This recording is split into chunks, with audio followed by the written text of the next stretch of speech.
Hermanos, buenos días. Vamos a continuar en nuestra serie en Romanos. Estamos en Romanos 9, 1 al 5. Romanos 9, 1 al 5. Vamos a leer. Verdad digo en Cristo, no miento.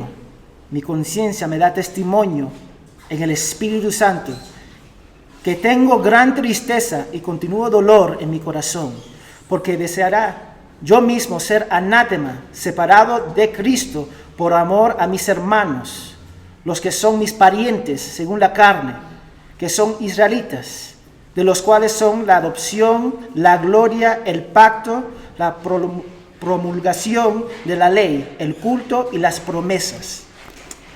Vamos a orar. Señor, te suplicamos, necesitamos tu Espíritu Santo para guiarnos. Somos hombres y podemos fallar, pero tú jamás vas a fallar. Ayúdanos, Señor, para ver quién tú eres, Señor. Quién tú eres, oh Dios, el plan de redención que tenemos en Cristo. Y para glorificar tu nombre más y más. En el nombre de Jesús, amén y amén. Estamos estudiando Romanos 9, 10 y 11, y Romanos 9, 10 y 11 ha llevado a muchas personas a glorificar a Dios más profundo. Amén.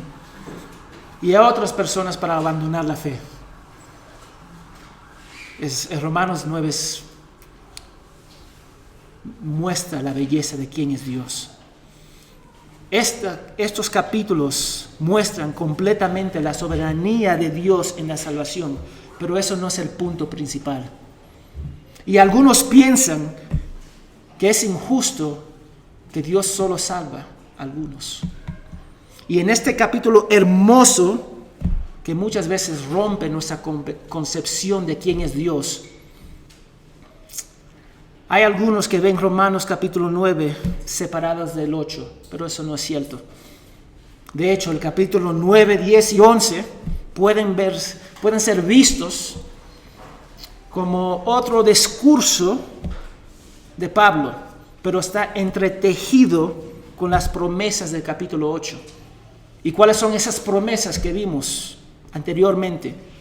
No hay condenación para los que están en Cristo, versículo 1 del capítulo 8. Somos herederos de Dios y coherederos con Cristo, si sufrimos con Él. Vamos a recibir una gloria en el cielo. Entonces el sufrimiento que tenemos no es en vano. El Espíritu Santo nos ayuda en nuestra debilidad e intercede por nosotros según la voluntad de Dios. Es el versículo 26 y 27. Todas las cosas ayudarán para bien. Nadie puede acusar a los elegidos. Nada puede separarnos del amor de Cristo y que somos más vencedores por medio de aquel que nos amó. Esas son algunas de las promesas. Algunas. Y el capítulo 8 dice que todas las cosas trabajan junto para bien. Todas las cosas. Entonces, ¿no amó Dios? ¿No amó Dios, predestinó y llamó a Israel? Sí. El versículo 31 39 del capítulo 8 dice, si Dios está con nosotros, ¿quién contra nosotros? Y nada puede separarnos del amor de Dios. Entonces surge la pregunta más obvia. La apariencia es que Dios no fue fiel para completar su palabra con Israel. Porque la mayoría de Israel rechazaron a Cristo. ¿Cómo pueden los judíos ser seguros de que esas preciosas promesas en capítulo 8, Dios va a cumplir su palabra? Entonces, el punto principal de Romanos 9, 10 y 11 es la fidelidad de la palabra de Dios y la perseverancia de los santos. Mira lo que dice en versículo 6. Dice, no que la palabra de Dios ha fallado, porque no todos los que descienden de Israel son israelitas. Ahí lo vemos. Y el resto del capítulo 9, 10 y 11 apoyan esa idea principal. Además, tú puedes imaginarte una persona como Pablo hablando negativamente de su país y su nación. ¿Cómo le iban a recibir los judíos? No muy bien. Y es el contexto en cual nosotros vemos Romanos 9, 10 y 11. Y Pablo le está dirigiéndose a la fidelidad de la palabra de Dios en la perseverancia de los santos. ¿Por qué tantos judíos negaron a Cristo? Una cantidad de judíos. Entonces hay dos puntos principales en cual yo quiero destacar. La fuente de la tristeza y el dolor de Pablo, el versículo 1 al 3, y los privilegios de los judíos, de 4 al 5. Entonces voy a pasar más tiempo en el primer punto, la fuente de la tristeza y el dolor de Pablo. Dice, verdad digo en Cristo, no miento, mi conciencia me da testimonio en el Espíritu Santo, que tengo gran tristeza y continuo dolor en mi corazón, porque deseará yo mismo ser anátema, separado de Cristo, por amor a mis hermanos, los que son mis parientes, según la carne. Ahora Pablo nos da una triple confirmación para convencer a los romanos. Lo que él está diciendo es sincero, viene de su corazón, tiene gran importancia. La primera es que está diciendo la verdad en Cristo, confirmando su relación con él, pero más importante, confirmando la relación de Cristo con Pablo. Eso es lo que estamos viendo. Entonces, él dice la verdad en Cristo, no según los sentimientos, sino poniendo a Jesús como su testigo. Y el siguiente es una negativa. Él declara que no está mintiendo. ¿Por qué? 1, porque no le agrada a Dios. Y 2, porque es una nueva criatura en Cristo. No debería ser una característica de un creyente. Y por último, él dice que su conciencia da testimonio al Espíritu, reafirmando lo que dijo en 8:16. El Espíritu mismo da testimonio a nuestro espíritu de que somos hijos de Dios. Él sabe que el hombre caído puede ser engañado, pero está diciendo a los romanos que está haciendo no por los sentimientos, sino por el Espíritu Santo, no por la carne. Y por lo tanto, él está hablando la verdad en Cristo, no basado solamente en sentimientos, una vez más, sino los sentimientos enraizados en la palabra de Dios y guiado por el Espíritu Santo. Muchos de nosotros basamos nuestras acciones en los sentimientos, ¿sí o no? Es la norma. Y los sentimientos no son malos en sí mismos, pero deben estar enraizados en Cristo y guiados por el Espíritu Santo. Hay muchas iglesias que quieren despertar las emociones sin la palabra de Dios. Ellos dicen, siento el Espíritu Santo aquí esta noche. Dios tiene una bendición para ti hoy día. Sin señalar a la gente a Cristo y la palabra de Dios. ¿Tú sabes lo que las iglesias necesitan hoy día? Más predicación de la palabra de Dios. Eso es lo que necesitamos, porque es la única forma que vamos a cambiar. Las emociones no son malas en sí mismas. Yo te doy 2 ejemplos. Jesús volcó la mesa en el templo. Amén. Ahí vemos las emociones, ¿sí o no? Le pidió a su padre que pase la copa de su ira con lágrimas y sangre. Amén. Ahí están las emociones, pero basadas en la palabra de Dios. Nuestras emociones son algo buenos cuando se están sujetas a la palabra de Dios y el Espíritu Santo. Y Pablo está diciendo que está siendo dirigido no por la carne, sino por el Espíritu Santo. Entonces Pablo declara las emociones que le están molestando.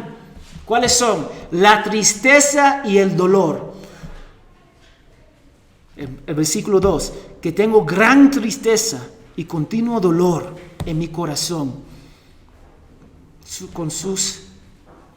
Ese dolor que él tiene no es un dolor pasajero, pero algo constante en su corazón, algo que día y noche lucha con ese dolor. Está en su corazón, está en su mente, está en su alma. Él está herido y consumido con esos sentimientos. ¿Pero por qué? Porque mientras Él predica el Evangelio a los gentiles y Dios está salvando una gran multitud de gentiles, les recuerda a la misma vez de su sufrimiento. Él está sufriendo por sus hermanos. Está sufriendo constantemente. Es como trabajar en un restaurante. Tiene hambre, no puede comer, pero puede disfrutar el olor de la comida, pero no puede comértela. Él está sufriendo por sus hermanos. Él sabe. Él puede ver lo que está pasando. Los hermanos en Cristo, no los hermanos en Cristo, los hermanos judíos están luchando. Él sabe que ellos están en camino al infierno. Está sufriendo. ¿Qué tipo de sufrimiento? Es como tener un familiar enfermo que va a morir, sabiendo que están sufriendo, sabiendo que su tiempo es corto, viendo con sus ojos que se están gastando enfrente de ti. Eso causa tristeza y dolor. Y cuando se van, aún causa más dolor, porque tú no tienes a tus parientes, tu esposo, tu esposa no está a tu costado, tu hijo. El sufrimiento de Pablo es similar. Está sufriendo. ¿Y por qué Pablo está sufriendo? Lo podemos verlo en versículo 3. Nos dice la fuente de su tristeza y dolor. Sus hermanos en la carne. Los judíos que rechazan a Cristo están malditos y separados. La palabra separados no está en el griego. Es implícito. Dice malditos en Cristo. Entonces separados en realidad no está en el griego. Pero está implícito. Porque si están malditos de Cristo, están separados de Cristo. Y esto implica dos cosas. Uno, que tiene una nueva familia en Cristo. Amén. Hermanos y hermanas, tanto como judíos como gentiles, que acepten a Cristo como su Rey y Salvador. Y dos, de suma importancia, demuestra que ser cristiano no significa abandonar las relaciones y los lazos que tenemos fuera de la fe. Lo digo. ¿Sabe por qué lo digo? Hay muchos que quieren rechazar. Cuando Dios los salva, yo no quiero saber nada de mi familia que no son creyentes. Si no son creyentes, no quiero saber nada de ellos. Y se alejan. Eso no es bíblico. No es bíblico. Nosotros entendemos lo que dice Mateo 10:37. El que ama al padre o a la madre más que mí, no es digno de mí. Eso es lo que dice. Pero ¿de qué habla ese versículo? Nosotros tenemos que entender que ese versículo dice que ninguno de nosotros debemos tener algo sobre Dios. No importa esposa, esposo, hijos, no. La relación más importante que nosotros tenemos es con Dios, con Jesucristo. ¿Tú sabes por qué yo tengo que decir eso? Porque hay algunos cristianos que el momento que Dios los salva, abandonan a todo el mundo. Abandonan a todos sus amigos incrédulos, todos los familiares incrédulos. Y no hablan, no, ellos no son cristianos, entonces no puedo hablar con ellos. Muéstrame eso en la Biblia. No es bíblico. Porque olvidan los principios de ser sal y luz en el mundo oscuro. Amar a nuestros enemigos, amar a tu prójimo. Aunque no somos parte de este mundo, estamos en el mundo, no para vivir en un vacío de relaciones personales. Pablo está en continua tristeza y dolor por sus hermanos judíos que rechazan a Jesús, porque él sabe a dónde ellos van. ¿Ellos van al cielo? No, ellos van al infierno. Si ellos mueren rechazando a Cristo, punto. Y él sabe eso. Él dice, ellos están malditos. ¿Qué significa eso? Es anátema en griego, que significa el objeto de la condenación o algo dedicado a la destrucción o al mal. ¿Por qué están malditos sus hermanos judíos? Y la respuesta es obvia, porque están separados de Cristo. No tienen una relación con Dios, porque no tienen una relación con Cristo. y finalmente son enemigos de Dios. El pueblo de Dios termina a ser enemigo de Dios porque no confían en Cristo. Y cada uno de nosotros, si rechazamos a Cristo, también somos malditos. ¿Tú sabes por qué? La nación de Israel prefirió más la ley sobre el dador de la ley, que es Dios. Ellos le encantaba la ley, pero no encantaba el Dios detrás de la ley. Eso es lo que estamos viendo. Sus hermanos estaban separados. Ellos estaban separados totalmente. Ellos tenían todo a su mano y no lo tomaron.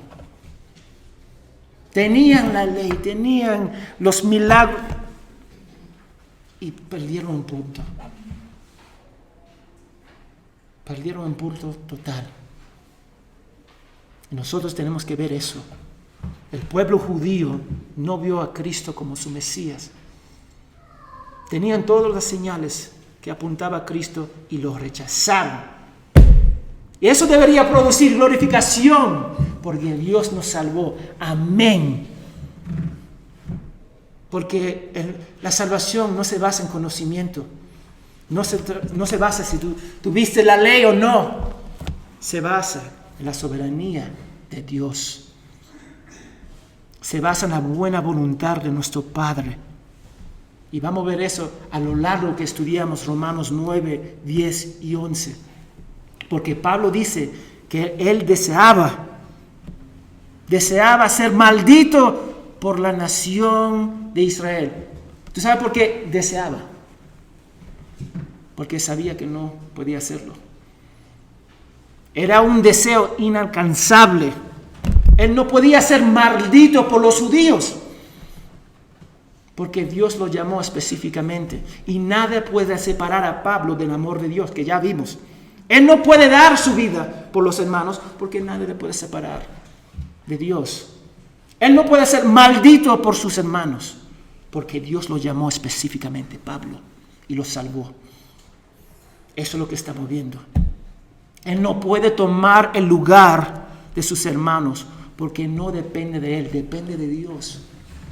Depende de Dios. Y al ver la gran cantidad de gentiles que Dios estaba salvando, gloria a Dios por eso, le recordaba de sus hermanos en la carne que rechazaban a Cristo, que significan que están separados de Dios. Y mira lo que dice el versículo 6. Él lo afirma en el versículo 6. Él dice: no que la palabra de Dios ha fallado, porque no todos los que descienden de Israel son israelitas. Mira, lo está diciendo, y después lo va a apoyar, y vamos a ver las semanas que vienen. Pero está diciendo, no todos los israelitas van a ser salvos, porque la salvación no depende del hombre, depende de Dios. Y después, en el versículo 27 del capítulo 9, los recuerda. Mira el versículo 27. Aunque el número de los hijos de Israel sean como la arena del mar, solo un remanente de ellos será salvo. Solamente un poquito de ellos. La salvación no tiene nada que ver si es judío o gentil, sino todo con el plan soberano de Dios. Dios. Recuerda lo que está pasando.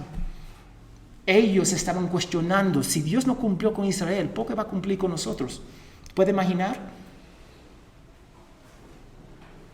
Eso es lo que está pasando. Es como los oficiales acá. Ellos, vamos a hacer esto, vamos a hacer esto, vamos a hacer esto, y nunca cumplen. Y después viene el siguiente, tú vas a decir, eso no va a cumplir tampoco. Eso es lo que estaba pasando. Estaban cuestionando la palabra de Dios.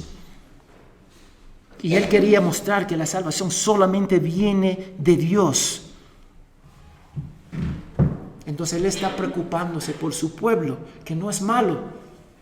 Deberíamos preocuparnos. Deberíamos angustiar por los pecadores que van al infierno. Deberíamos angustiarnos por Israel. Deberíamos. Eso es lo que nosotros tenemos que ver. Pablo quería mostrarle que Dios jamás va a fallar en su palabra. Y después llegamos al punto número 2, los privilegios de los judíos. Hay una cantidad de promesas. Dice que los que son israelitas, 4 y 5, de los cuales son la adopción, la gloria, el pacto, la promulgación de la ley, el culto, las promesas, de quienes son los patriarcas, de los cuales según la carne vino Cristo, el cual es Dios sobre todas las cosas, bendito por los siglos. Amén, amén. Su nación de Pablo, Israel, tenía una rica historia. Amén. De la elección y favor de Dios. Nosotros podemos ver familias. Yo soy la familia fulano de tal. Y cuando tú mencionas esa familia, ellos dicen, wow, eso viene de esa familia que tienen plata, tienen poder.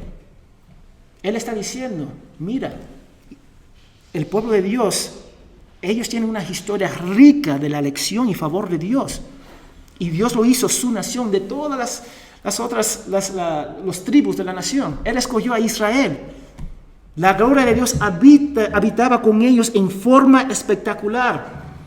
Todas las promesas, los pactos fueron establecidos por Dios. La gloria para Israel. Tenían la ley de Moisés que vino de Dios. Tuvieron la verdadera adoración del único Dios verdadero. Los patriarcas, Abraham, Isaac, Jacob, vinieron de la nación a través de Israel. Vino a través de ellos. Y el mundo recibió el regalo más grande de ellos. ¿Cuál es el regalo más grande? Cristo. El nacimiento, vida, muerte y resurrección de Jesucristo viene de ellos. Es como tener todos los privilegios que importan tu vida y después despreciarlo para tu destrucción. Tener todo y después no lo quiero. Ellos tenían todo enfrente de ellos. Y Pablo declara la gloriosa verdad que Jesús vino de esa nación. Él vino de ellos. El regalo más grande. Ellos tenían una historia, antecedentes de encuentros personal con Dios. ¿Cuántos de nosotros podemos decir eso? Ahora en Cristo podemos. Pero la historia no significa nada sin una relación personal con Él. No significa nada. Es importante, sí. Pero nosotros tenemos que ver, necesitamos una relación con Él. Y el dicho se aplica acá. ¿Cuál es el dicho? Los que no pueden recordar el pasado están condenados a repetirlo. Aunque tenía los oráculos, los profetas de Dios, nunca lo conocieron personalmente. Entonces, como sus antepasados rechazaron a Dios y sus profetas también rechazaron al Hijo, Jesucristo. La pregunta es ¿por qué? ¿Por qué rechazaron a Cristo? Y Pablo quiere que sepan que no se trata de dónde vienes o de sus patriarcas. Se basa en Dios y una relación con Él. Se basa si Dios te amó antemano. Si Él te amó antemano, Él va a cumplir su obra. Si Él te amó antes de la fundación del mundo, va a cumplir su obra. Pero Pablo sigue en dolor y tristeza por ellos. Porque él se recuerda que cada vez que ellos rechazan a Cristo, ellos están condenándose a sí mismos. Ellos se están condenando. La voluntad de Dios siempre va a ser cumplida. Tenemos que entender eso. La voluntad de Dios siempre va a ser cumplida, aunque la apariencia no está ahí. Mira, tantos rechazaron a Jesús.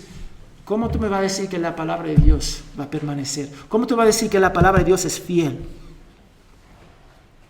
Mira, la voluntad de Dios se va a cumplir con Israel, pero esa voluntad siempre va a ser en y por medio de Jesucristo.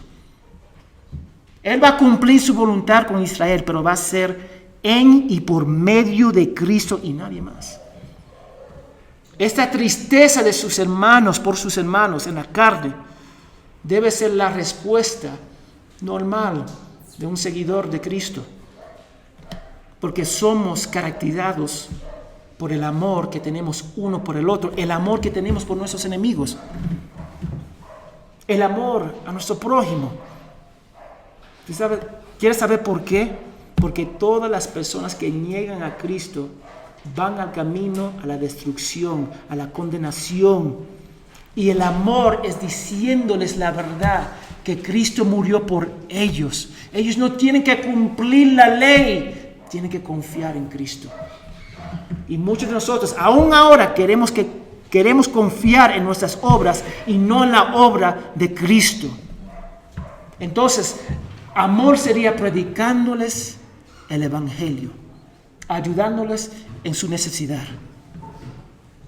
No tiene nada que ver con la historia, sino con el llamamiento soberano y la elección de Dios, que veremos en las semanas que siguen. Ellos estaban cuestionando la palabra de Dios, estaban cuestionando a Pablo también. Y Pablo está mostrando, él no es antijudío, él ama a sus hermanos, él tiene dolor y tristeza por ello. Pero él entiende, si ellos rechazan a Cristo, están destinados al infierno. Que la palabra de Dios nunca fallará. Puede parecer que la palabra de Dios ha fracasado, pero no ha fracasado.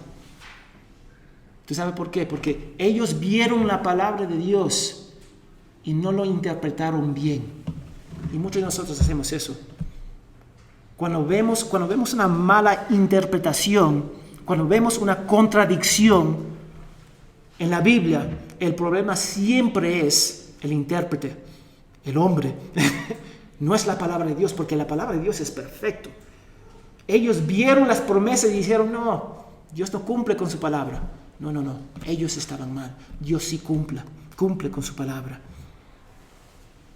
Pensaba que la palabra de Dios había fracasado, porque la mayoría de Israel no abrazaron al Mesías. Así que la palabra de Dios falló para muchos de los judíos, porque no cumplió sus expectativas. Ahí está. Ellos tenían expectativas. Y hacemos la misma cosa hoy día. Cuando ocurren o no ocurren cosas que nosotros esperamos, nos enojamos con Dios y lo cuestionamos. ¿Sí o no? ¿Sí o no? Yo esperaba eso y no pasó como yo quería, y cuestionamos a Dios, ¿sí o no? Los romanos hicieron la misma cosa, porque todos los judíos no son salvos. No se trata de quién, su historia, se trata de la soberanía de Dios, se trata de si Dios amó a Israel, a personas específicas antes de la fundación del mundo. Porque ¿qué dice la palabra de Dios?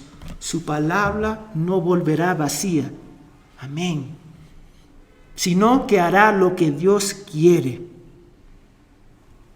Mira, yo voy a mostrar lo que dice en Romanos 11, 1 y 2.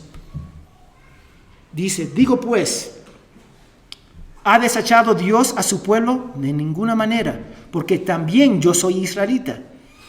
Y la descendencia de Abraham, de la tribu de Benjamín, ¿no ha desechado Dios a su pueblo, al cual desde antes conoció?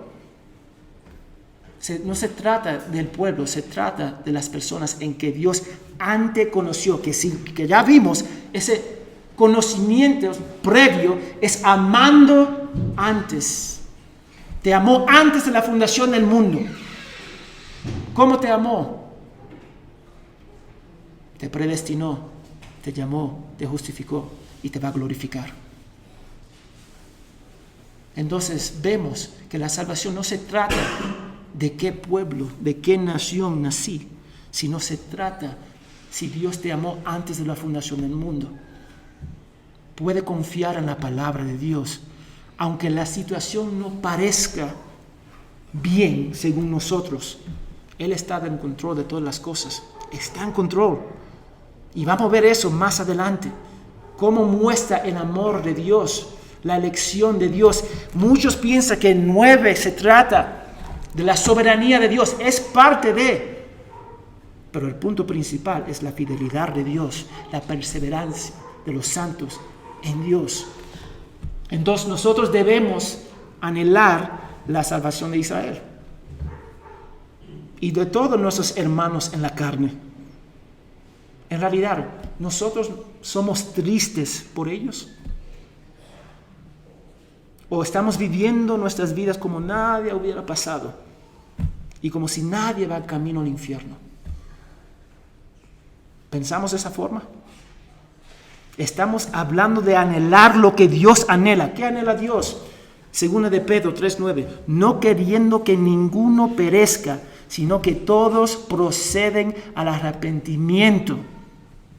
Eso es lo que yo anhelo. Yo anhelo que Dios salve a mis familiares. Yo anhelo que Dios salve a mis hermanos y mis hermanas de la carne. Lo anhelo. Yo anhelo que Dios salve a Israel. Todo va a pasar en y a través de Cristo. Para poder predicar el Evangelio a alguien, debemos cuidar de la persona y amarlo. No solamente amarlo en sus necesidades, pero amarlo en su condición espiritual. Y eso significa predicando el Evangelio. Tenemos que amarlos. Pablo le está mostrando a ellos que la palabra de Dios jamás va a fallar. Simplemente porque no está cumpliendo lo que nosotros esperamos, no podemos cuestionar a Dios. ¿Quién somos nosotros para cuestionar a Dios? Dios va a salvar a quien Él quiere salvar, y vamos a ver eso a través de Romanos 9, 10 y 11. Dios es fiel con sus promesas. Él es fiel para cumplir, y nosotros tenemos que verlo.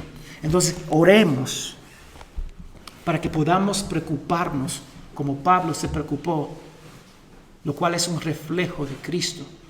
Amar a nuestros hermanos en la carne, predicarle el Evangelio, sabiendo que Dios va a hacer lo que Él va a hacer, porque Él siempre es fiel. Si alguien es infiel, somos nosotros. Ahí está la infidelidad. Pero Él siempre va a cumplir su palabra. Y vamos a ver más adelante cómo Dios, a través de su soberanía, la elección, salva a algunos y a otros no. Él es Dios.